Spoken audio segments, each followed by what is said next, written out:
E aí, pessoal, tudo por 8? Fiz mais uma vez aqui na área. Vamos dando continuidade aos nossos trabalhos e olhar o relatório de julho de 2025 do Risa The Hacks.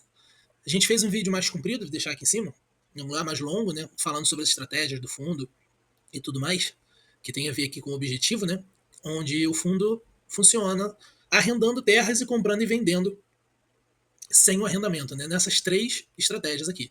De Sale Leaseback e Buy to Lease, que ele compra e arrenda para alguém, ou de Land Equity, que ele compra a terra para depois vender mais cara depois, né? Cada estratégia dessa daqui tá bem melhor explicada no vídeo longo, que eu citei aí, vale a pena dar uma olhada para entendê-las com mais profundidade, né?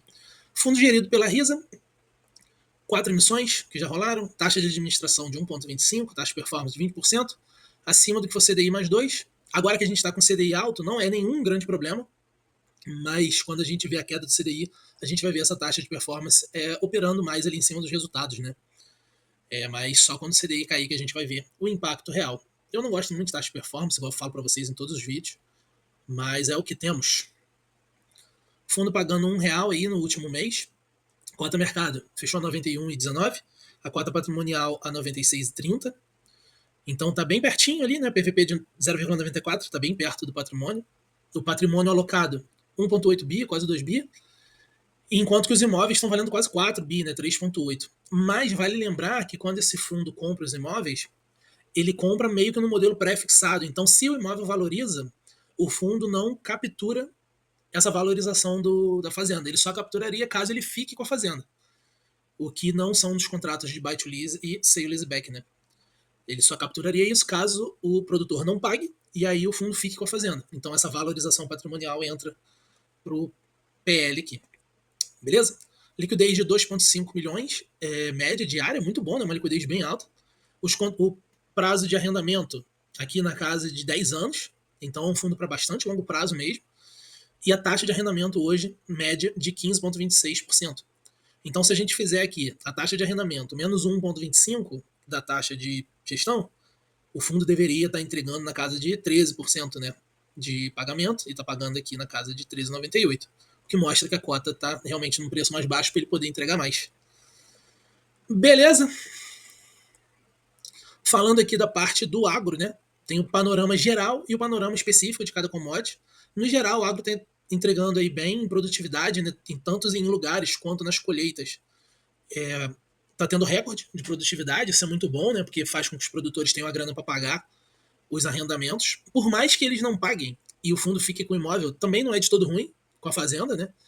Mas é óbvio que na relação ali comercial, todo mundo quer que o mercado funcione, o produtor consiga pagar e que essa parceria com o fundo fique por mais tempo, né? Porque aí ele pode refazer o contrato no futuro e tal.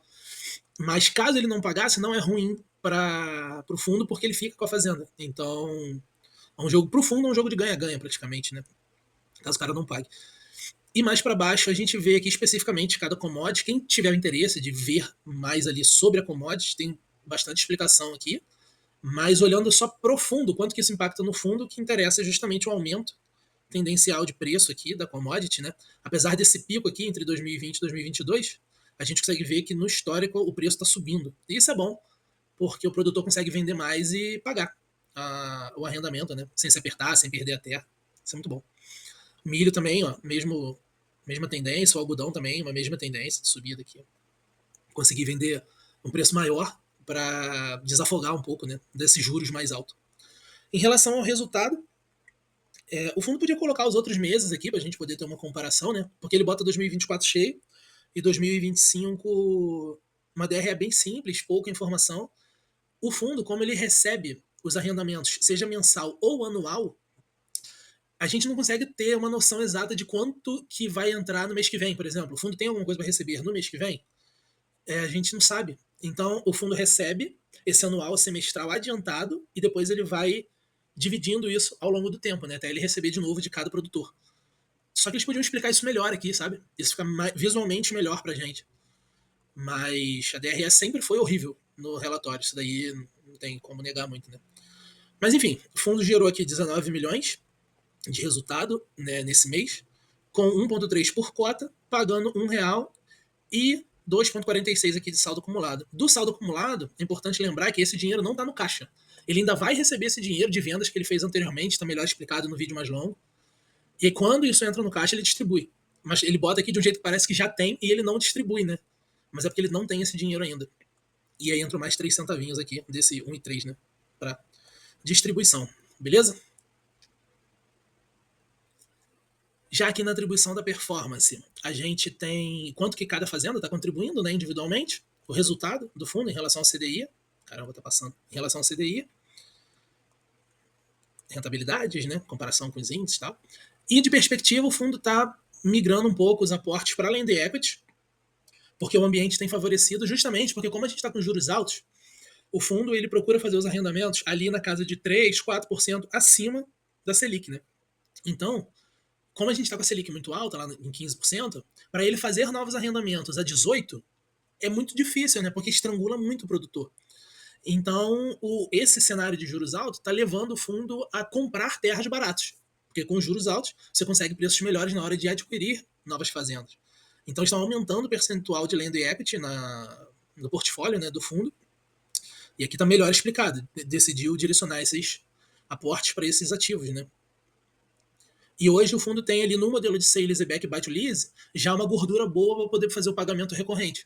Então, novos aportes. Lembra que eu falei um pouquinho mais cedo ali na DRE que ele recebe adiantado os pagamentos, né, dos produtores? Ali também entram os valores de recompra dos imóveis das fazendas. Então, esse valor da recompra entra como principal e o fundo aloca ele em outras coisas. Aí, essa alocação do principal é que eles têm distribuído mais para o modelo de land equity. Aí aqui ele cita os dois que tem, né? A Fazenda Clarão da Lua, 5 mil hectares, e essa São Francisco, 4 mil hectares no modelo de land equity.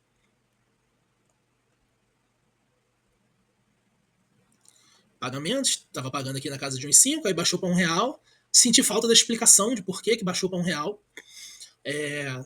Como eu disse, a comunicação é péssima, né? No relatório aqui da Risa. Então caiu, estava dentro do range anterior, que seria no mínimo de R$1, então ele está pagando R$1, mas aí ele baixou a média para R$1 e o mínimo para 95. Podia ter explicado, acho que não custava nada. Mas está pagando aqui R$1 dentro de 95 e 1,5, né? O portfólio, hoje ele está aqui com 47% em buy to lease, 44% em sale leaseback e 6% em land equity, né? Sendo que o objetivo deles é aumentar esse valor aqui. Eu nem sei porque caiu aqui, na verdade, né? Subiu bem o valor aqui de buy to lease e tal. Mas acho que deve ter algum erro gráfico aqui, porque de grafia, né? Porque aqui era para estar na casa dos 15% também. Justamente por estar aumentando a quantidade de land equity. Aqui eles falam um pouco sobre como funcionam as estratégias, né? De forma bem resumida. No vídeo mais longo eu dei uma explicação um pouco mais aprofundada dela. Eu acho que vale a pena dar uma olhada e entender esse desenho aqui legal de como que funciona a compra do cara para alocar para ele, a compra com o cara de uma terceira pessoa para alocar para esse parceiro aqui que entrou, e a estratégia de land equity, que é comprar e vender a terra depois, né? Aí tem riscos aqui, mitigantes dos riscos e tal. Potencial de retorno aqui na casa a busca é 30% por ano, né? Então é bem bom isso. Aqui a gente tem o portfólio. Deixa eu ver se eu consigo diminuir aqui. Consegui. Aqui o portfólio mais completo. Então tem aqui a Fazenda Clarão da Lua, né, em Vanderlândia. Aí aqui a São Francisco, essa aqui no Mato Grosso, que estão no modelo de land equity. E os outros no sale leaseback, buy to lease e tal. Bastante informação aqui, as taxas de cada uma dos arrendamentos. Muito legal.